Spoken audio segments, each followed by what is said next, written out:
3월 7일 오늘의 말씀은 마가복음 9장 38절에서 50절입니다.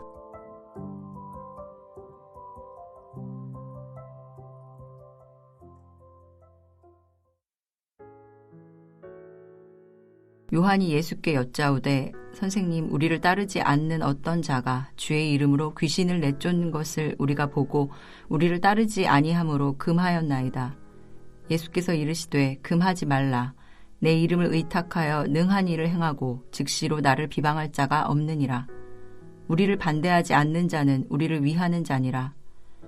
누구든지 너희가 그리스도에게 속한 자라 하여 물 한 그릇이라도 주면 내가 진실로 너희에게 이르노니 그가 결코 상을 잃지 않으리라. 또 누구든지 나를 믿는 이 작은 자들 중 하나라도 실족하게 하면 차라리 연자맷돌이 그 목에 매여 바다에 던져지는 것이 나으리라. 만일 내 손이 너를 범죄하게 하거든 찍어버리라. 장애인으로 영생에 들어가는 것이 두 손을 가지고 지옥 곧 꺼지지 않는 불에 들어가는 것보다 나으니라. 만일 내 발이 너를 범죄하게 하거든 찍어버리라.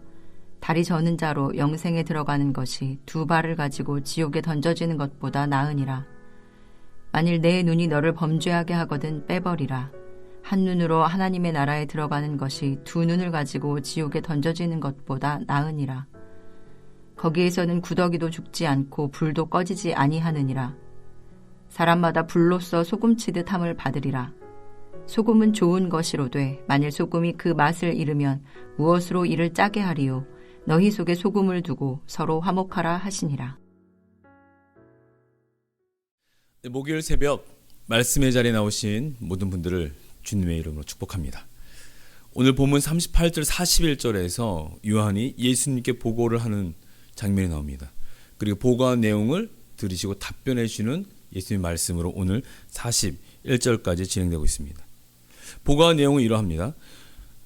선생님, 우리를 따르지 않는 어떤 자가 주의 이름으로 귀신을 내쫓는 것을 우리가 보고 우리를 따르지 아니함으로 금하였나이다. 어떤 사람이 있는데 그 사람은 우리라고 하는 예수님의 제자 그룹 공동체 안에 속한 자도 아니고 그렇다고 따르는 자인가? 그 따르는 자도 아니라는 것입니다. 그런데 귀신을 내어쫓는 사역을 하고 있다는 것입니다. 그것을 보고서 그 우리라고 하는 예수님의 제자 그룹 공동체가 가서 금했다는 것입니다. 하지 말라고. 귀신 쫓는 사역 하지 말라고 금했다는 것입니다. 그렇게 보고를 하고 있는데 보고를 한다는 것은 무엇입니까? 본인 스스로도 그것이 맞고 바른 선택이었다라고 하는 판단이 있었기 때문에 이런 보고를 하고 있는 거 아니겠습니까? 그때 예수님이 뭐라고 하십니까? 39절에 금하지 말라. 예수님의 사역을 같이 감당하고 있는 제자 그룹의 공동체, 사역 공동체로서 그들이 행한 방향과 예수님이 말씀하신 방향은 정반대의 극과 극의 상태입니다. 금했습니다. 금하지 말라. 어떻게 이렇게 극과 극의 상태가 나타날 수 있을까요? 표면적으로 보면 예수님의 제자 그룹, 그들의 공동체는 예수님의 사역을 동일하게 행했습니다. 그래서 우리가 말씀 보았던 것처럼 주님께서 권능을 주셔서 그것을 병자도 고치고 귀신도 내어쫓고 복음을 전파하여 가르치고 이러한 사역을 감당했습니다. 표면적으로 보면 겉으로는 주님의 사역과 동일한 모습입니다. 그런데 여전히 그들의 내면 안에는 외적인 모습의 사역의 모습의 형태는 주님의 사역과 동일하지만 내적인 상태로 보자면 주님과는 극과 극의 내면의 상태를 보게 되는 것입니다. 사역에 임하는 그들의 태도와 그 동기와 마음, 그 무언가가 주님과는 극과 극의 상태라고 하는 것입니다. 그것에 대한 부분을 주님께서 한 가지 예를 들어서 말씀하십니다. 41절 보시면 누구든지 너희가 그리스도에게 속한 자라 하여 물 한 그릇이라도 주면 내가 진실로 너희에게 이르노니 그가 결코 상을 잃지 않으리라. 누구든지 너희가 그리스도에게 속한 자라 하여 물 한 그릇이라도 주면 물 한 그릇 주는 사역과 귀신을 보고 내쫓는 사역을 딱 대비시킵니다. 귀신을 내어쫓는 사역 아무나 할 수 없습니다. 주님의 권능이 있지 아니하고는 아무나 할 수 없습니다. 얼마 전에 9장 18절에서도 볼 수 있죠. 거기서 한 아버지가 와서 얘기합니다. 내가 선생님의 제자들에게 내쫓아달라 하였으나 그들이 능히 하지 못하더이다. 귀신 내쫓는 사역을 하지 못하더라고요.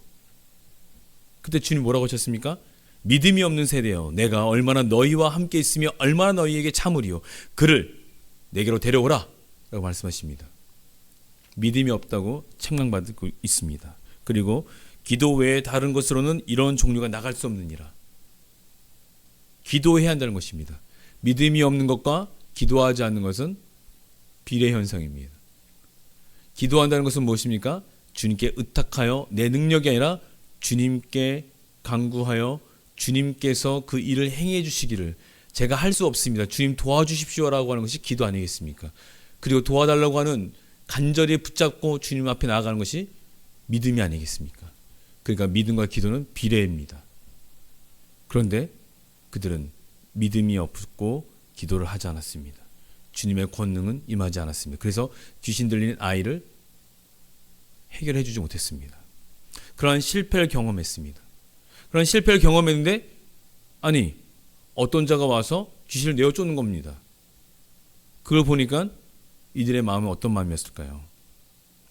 주님은 방금 말씀드렸던 이 대비적으로 물 한 그릇 주는 것, 그리고 귀신 쫓는 것, 이 둘 다 어떻게 보고 계십니까? 물 한 그릇 주는 것조차도 그것은 상을 잃지 않는 사역이다라고 하는 것입니다. 그리스도에게 속한 자라 하여서 물 한 그릇이라 주면, 그리스도께 속한 자이군요. 호의를 베풀며 수용적인 태도와 자세로 물 한 그릇을 베풀려 나오는 그러한 존재일지라도 그 상을 잃지 않고 얻게 된다는 것입니다. 수용적 태도와 자세죠. 근데 이들은 제자 그룹은 어떻게 하고 있습니까? 수용적 태도와 자세가 아닙니다. 수용적 태도와 자세로서 나아가지 않은 좁고 닫힌 사고방식 속에 비수용적 태도로서 그들이 나아가고 있습니다. 그러니 어제 본문에서도 어떻게 됩니까? 이들의 마음의 상태는 비교 속에서 서열 경쟁에 들어가게 됩니다. 나의 시야와 마음의 공간이 좁아졌을 때 그들은 서열 경쟁에 들어가서 나타나고 있는 거죠. 그랬을 때 주님이 뭐라고 했습니까? 유일한 해결 방법은 섬김이다. 그렇다면 주님께서는 이 두 가지 사건의 대비를 통해서 우리에게 말씀하시는 것은 무엇일까요? 너희는 수용적 공동체가 되어야 된다는 것입니다. 그래서 주님 말씀하십니다. 예수께서 이르시되 금하지 말라. 내 이름을 의탁하여 능한 일을 행하고, 40절에 우리를 반대하지 않는 자는 우리를 위하는 자니라. 주님의 수용적 태도가 어떻게까지 임한다고요? 물 한 그릇 주는 존재조차도 상을 허락하신다는 것입니다. 우리의 마음 가운데 사역을 진행할 때 첫 번째 우리의 마음의 점검사항은 무엇이겠습니까? 그것은 내 마음이 좁아져 있냐. 좁아져 있어서 그 누구의 의견도 누구의 말도 수용할 수 없는 상태가 되는 상태. 그리고 더 나아가서 이들 제자들의 모습은 무엇입니까? 귀신 쫓는 사역은 우리가 해야 될 사역인데, 우리가 해야 될 사역인데 라고 하는 것입니다. 그러니까 금하죠. 왜 그렇습니까? 그것은 내 사역이기 때문에 그렇습니다. 우리 사역이기 때문에 그렇습니다. 근데 오늘 본문에 보시면 주님의 이름으로 귀신을 내쫓는 것을, 어저께 본문에도 보시면 누구든지 내 이름으로 이런 어린 아이 하나를 영접하면, 내 이름과 주의 이름, 우리의 사역의 모든 것은 주님의 이름으로 행하는 것입니다. 주님이 주체입니다. 근데 우리가 사역을 열심히 하다 보면 주님의 이름이 주체가 아니라 내 이름이 주체가 될 때가 있습니다. 나의 이름이, 내 존재가 그 앞서 나가서 그 사역에 앞장설 때가 있습니다. 그러는 순간 오늘 제자들의 모습처럼 배타적이게 됩니다. 어떻게 되는 거죠? 아니, 귀신 쫓는 사역은 우리 사역인데 너는 우리를 따르지도 않고 우리의 그룹도 아닌데 너가 그것을 왜 하냐, 하지 말라라고 하는 상태까지 이르게 되는 것입니다. 그러니까 복음의 본질에서 멀어진 상태가 되는 것이죠. 이런 수용적 태도와 자세, 이런 것들이 멀어졌을 때 나타나는 특징이 뭡니까? 오늘 38절에 보시면 우리라고 하는 이 당파를 짓게 된다는 것입니다. 반복적으로 3번 나옵니다. 우리를 따르지 않는, 우리가 보고 우리를 따르지 아니함으로, 기준이 우리입니다. 우리라고 하는 단어는 긍정적인 단어이기도 합니다.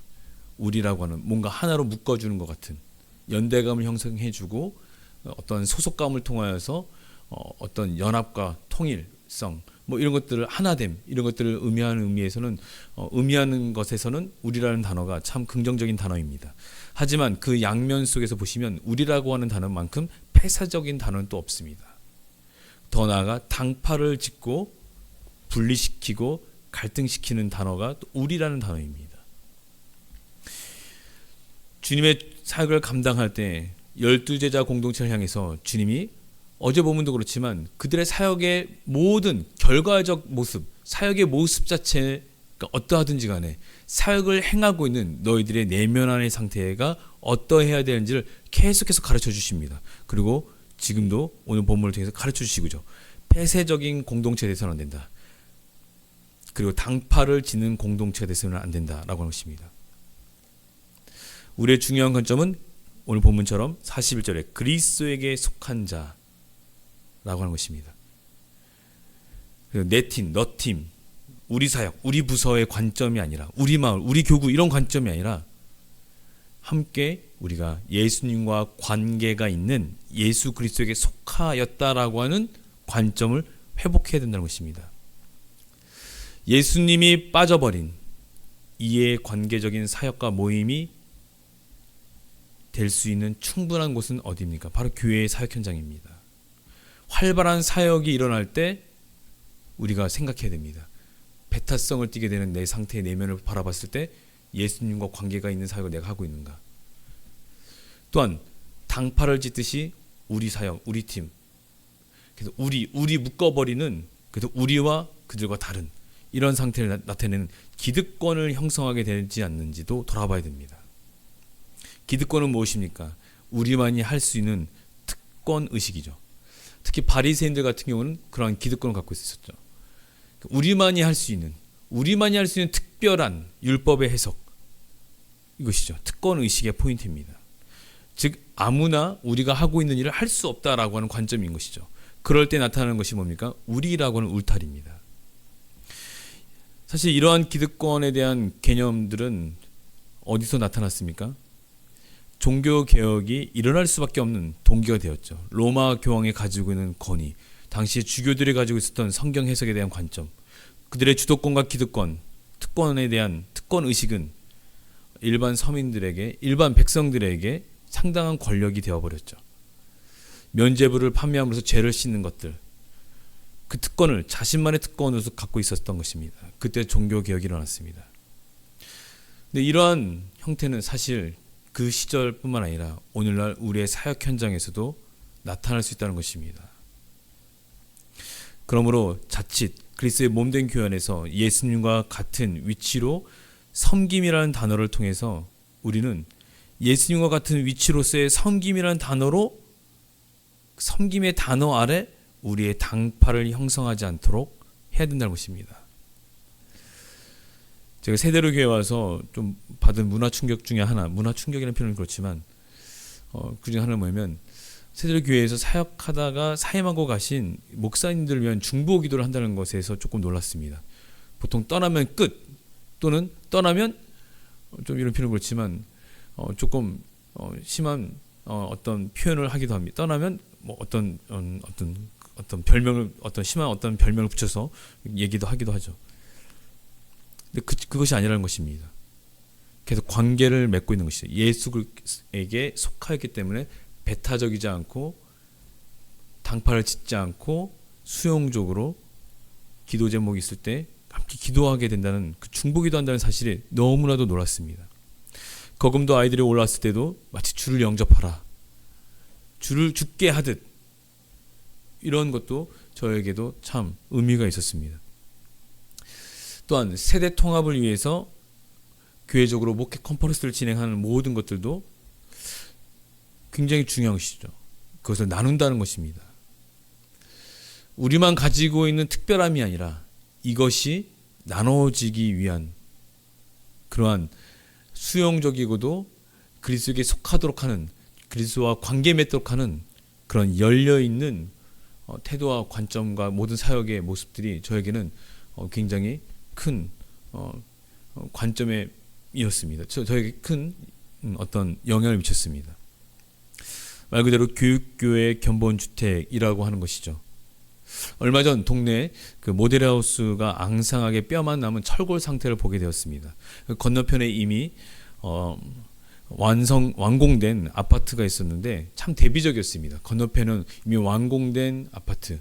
근데 반대편에는 이 완공된 아파트 이전에 모델하우스 있었는데 지금은 아주 앙상하게 뼈만 남은 철골의 상태. 굉장히 대비적이었습니다.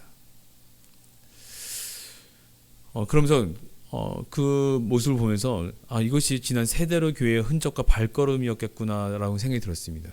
교육교회 견본주택 모델하우스로서 있다라고 하는 것은 사실은 다 퍼주고 다 나눠주고 확장하고 공급해 주는 것이죠. 그래서 세대로 교회의 설립 취지와 그 목회 철학과 이런 것들을 돌아보게 되었습니다. 여러분, 이제 교회적으로는 봄을 통하여서 새롭게 활발하게 생명력 있는 각 부서와 올 한 해 온가족 캠프 또한 여러 사역들 많은 것들 개강하여 움직이게 됩니다. 각종 사역이 진행될 텐데 우리가 한 가지 기억해야 되겠습니다. 그것은 주님의 말씀하십니다. 금하지 말라. 내 이름을 위하여 행하는 자들이다 라고 하는 것이죠. 금하지 말라. 내 이름을 의탁하여 능한 일을 행하는 자들이다.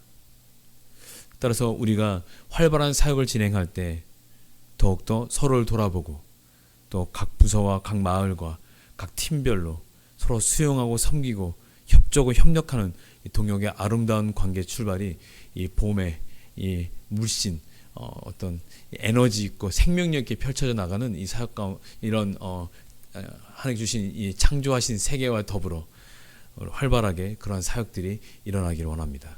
그런 아름다운 출발이 우리가 함께 있길 주님의 이름으로 축복합니다. 함께 기도하시겠습니다. 살아계신 하나님 아버지 감사합니다.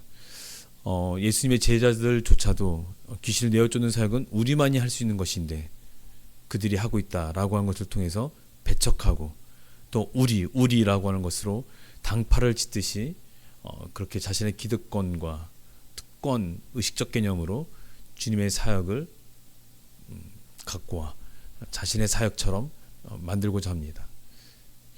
오늘 말씀을 통해 돌아보게 됩니다. 이제 3월부터 각종 부서들 또 많은 사역들 온가족 캠프 올 한해 많은 것들이 펼쳐질 텐데 그럴 때 우리의 마음에 진정으로 주님께서 물 한 그릇이라도 그리스도에게 속한 자에게 주는 자 그에게는 상을 잃지 않을 것이다. 그에게 상이 있을 것이다 라고 말씀하신 것처럼 우리가 그러한 수용적 태도와 또한 복음의 그 확장과 이런 모든 부분에 공급하고 나눠주고 협력하고 서로 돕고 나아가는 아름다운 동역의 출발들이 올 봄에 출발될 수 있도록 주님께서 함께 역사해 주시고 인도하여 주시옵소서. 감사드리며 예수님의 이름으로 기도합니다. 아멘. 하늘에 계신 우리 아버지여 이름이 거룩히 여김을 받으시오며 나라가 임하시오며 뜻이 하늘에서 이루어진 것 같이 땅에서도 이루어지이다. 오늘 우리에게 일용할 양식을 주시옵고 우리가 우리에게 죄 지은 자를 사하여 준 것 같이 우리 죄를 사하여 주시옵고 우리를 시험에 들게 하지 마시옵고 다만 악에서 구하시옵소서. 나라와 권세와 영광이 아버지께 영원히 있사옵나이다. 아멘.